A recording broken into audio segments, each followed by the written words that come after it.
Hey everybody, welcome back to Crafting Made Easy. For today's tutorial, I will show you how to sublimate on cotton. Yes, you heard me, on cotton. Stand by. Alright, so for today's tutorial, you will need polyurethane,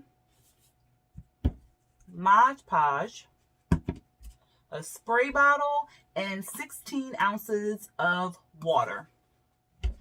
Of course, an image, a heat press, or an easy press as you hear in the background, and cotton. So something cotton.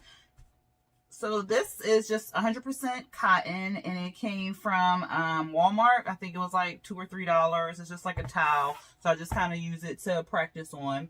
The images I printed off, they were too big to go on what I wanted them to go on. So I just kept them on the side for moments like this. The water bottle I got from Walmart. It was in the ironing section, and I think it was like $1 or something like that. And then of course the Mod Podge and polyurethane you can get at any craft store or any hardware store, Walmart, Target, wherever. So this, as you know, I try to do a couple alternative things to help save you money and on a budget. There are many sprays out there that can allow you to sublimate, like you spray it on your cotton and they'll allow you to sublimate on the cotton as is.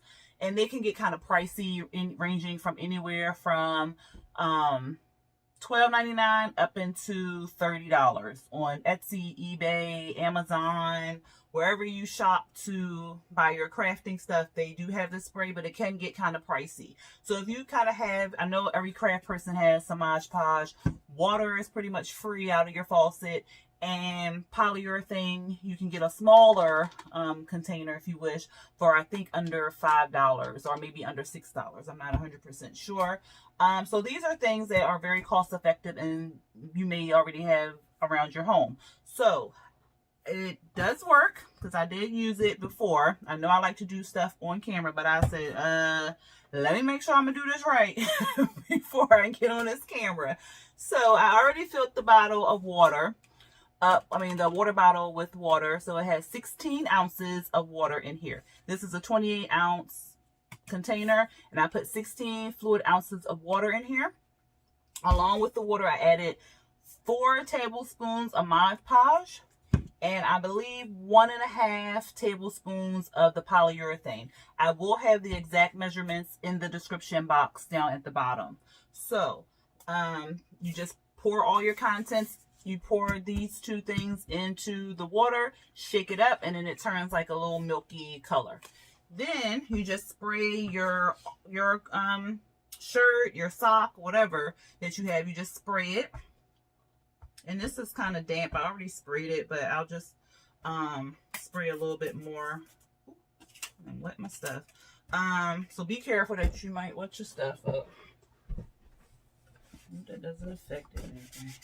And I got a lot of stuff on this table because I am like crafting like crazy tonight, using some beads, and I'm gonna do another video on the passport cover and whatnot. But for this one, we'll just do this. So this image here was put on by using the spray I just used. So I'm gonna let this dry a little bit, and then I'm gonna come over here to this corner. This has not been sprayed at all. So this has not been sprayed. So this is not sprayed, and we're going to just take one of the little images here. And I got some copy paper over here.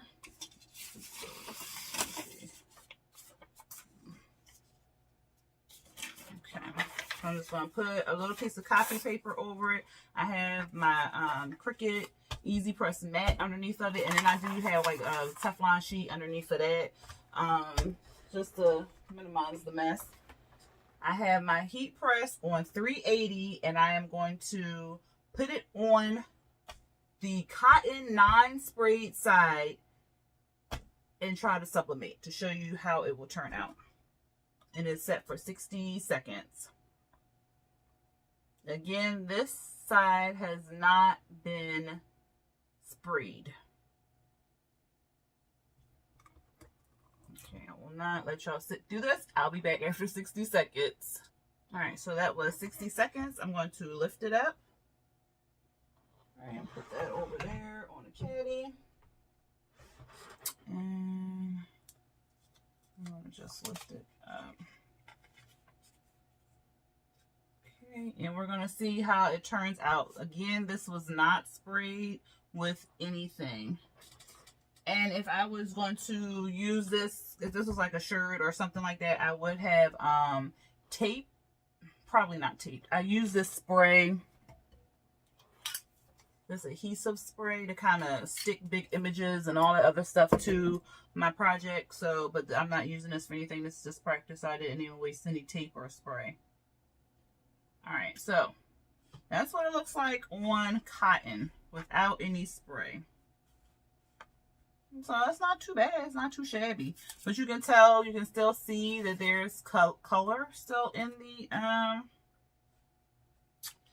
image, and it's kind of dull. I'm not sure if you can really see that. You really can't make out what the thing says or anything. So yeah, that's kind of dull. So I'm going to come over here to my little sprayed area. And did it go through both sides? Just a bit. Alright, so we're gonna chuck that. Alright, so this is not as damp. And I'm going to just press this a little bit, not too much, trying to get some of the moisture out. And I did not take the moisture out on this side. And when I was pressing it, you can see it steam and everything else. So, all right. So, I'm going to use one of these. All right. I'm just going to put that, the paper wants to curl up. We just want to get another piece of copy paper.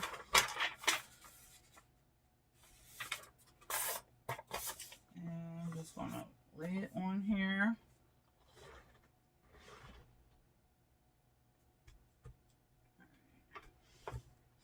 And we're going to just lay that on there. And at 380 for 60 seconds. And I will be back. Okay, so that was the end of 60 seconds. But I'm going to give it 20 more seconds. I'm going to just hit the timer again and I'll be back. Alright, so it was a total of 80 seconds. I'm just going to lift it up. You can see Patrick is, his little head is seeping through the thing. The paper is hot. I'm just going to slowly lift it up. Alright. And I'm going to lift it up. Oh my goodness. Look how bright that is. And you can still see a little bit of color left on the paper, but not too much though. Wow. Look at that, y'all. Okay, I'm gonna bring it closer just in case you can't see how bright. Look how bright that is. And again, I use copy paper to print my images on. I use a sublimation, well, I converted a Epson 7720, is it? Yes, the Epson 7720 is the one with the 2 drawers. I converted that over into a sublimation printer, so it has sublimation ink in it, but I use copy paper to print my images on from the sublimation printer. So it's not like a regular printer where I just use it, but I do use copy paper. Sometimes I use sublimation paper, but for the most part, I use copy paper. And I'm going to do a video showing like the difference of how copy paper and sublimation paper looks. To me, it looks the same. To some people, it looks a little bit brighter and stuff like that, but to me, it looks the same. And as you see, this is using this and water on cotton. This is 100% cotton. I'm not sure if you can see that. Yes, 100% cotton. I sprayed that on there. As you see, this right here did not come out very bright at all. But this, using the homemade spray, came out very bright. It feels, I will say it's a little bit stiffer than the like the cotton without any spray on there. It's a little stiff, but I can pull it and it's not moving. I will wash it after I'll let it set for about 24 hours, and I will wash it and see how it holds up in a washing machine, and then I'll get back to you.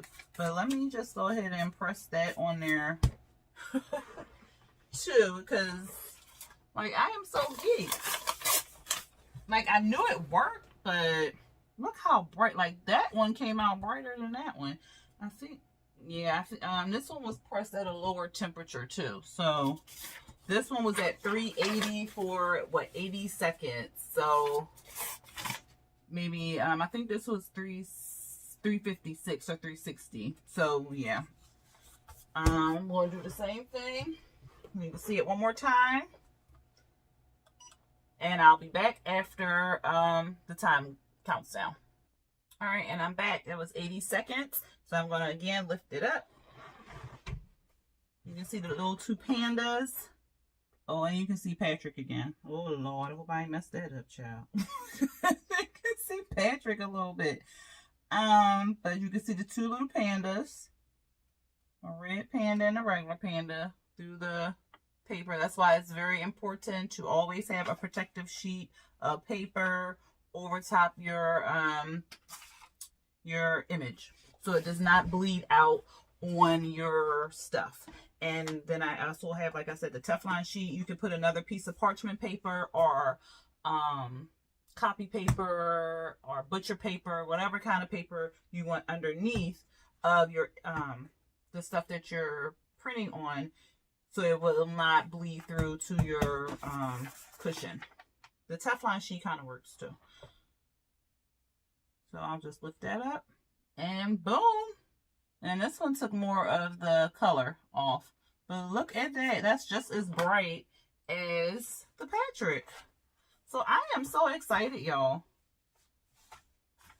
Wow. So I did this one. I just wanted to really make sure really quick that it worked before I got on here. So I was just like, let me make sure I got the right temperature, the right this, the right that. So I knew it would take it, but this is way brighter than this was. And this again was printed on 360 degrees for 60 seconds, I think. This was 380 for 80 seconds. So if it could be brighter, I wonder if you bump the heat up, or it could just be at that. But at any rate, it was a success. Yay! It was not a, it was a flip. So I told you I'm still working on that name, but it was a success. I was able to use our homemade spray to sublimate on cotton. So there we go. All right, if you like this video, please hit the thumbs up button. If you are interested in more videos like this, please hit the subscribe button and then hit the notification bell to be notified for when I drop new videos. All right, and if you know any friends in the craft world who are interested in sublimating on cotton and want to know and are on a budget or want to use an alternative method, go ahead and share the video with them. So like, comment, share, and subscribe. All right, until next time, everyone. Peace.